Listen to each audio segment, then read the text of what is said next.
Hello and welcome back to Let's Launch.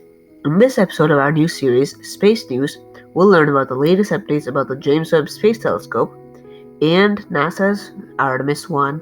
Let's get started. Okay, so our first topic is the latest updates about the James Webb Space Telescope, also known as the JWST.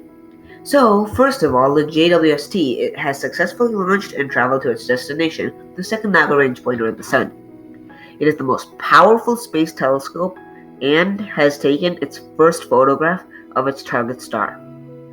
If you've been tracking the JWST, you would know that at first it was 18 separate dots, which are the mirrors. Then the JWST team started aligning the inner circle of mirrors. Now, once these mirrors were aligned, they created one dot in the center.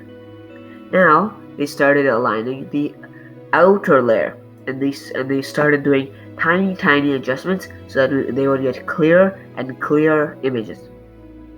The JWST team claims that the image that they just took is the highest resolution picture from space. I have previously made a video on the James Webb Space Telescope, so if you want to check it out, I'll leave a link in the description. Next up, we'll be talking about the Artemis 1. As you would probably know by now, the Artemis 1 was rolled out on March 17th. It started its 4-mile or 6.4-kilometer journey to Launch Complex 39B at 5:45 p.m. Then, on March 28th, NASA gave the go for them to proceed with the wet dress rehearsal, which has actually started.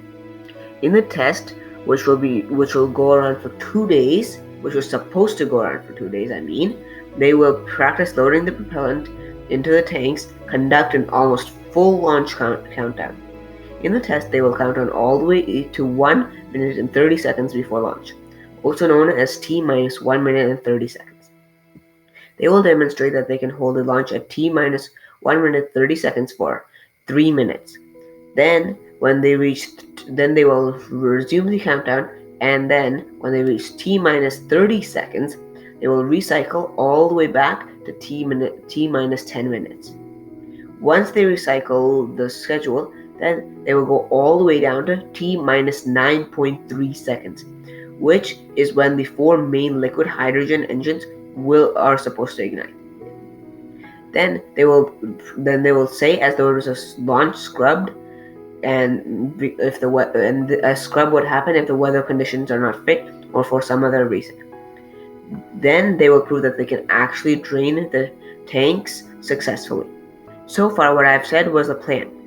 The actual test has not happened as of writing this script for the video, but I'm confident that it has gone successfully.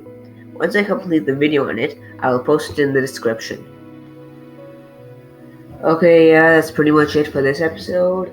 Make sure to like and subscribe, and if you have a suggestion for our next video, leave it in the comments below. Oh yeah, and by the way, make sure to check out my next video, which will be on the top right, and on the top left will be the video on the James Webb Space Telescope. Hope you enjoy.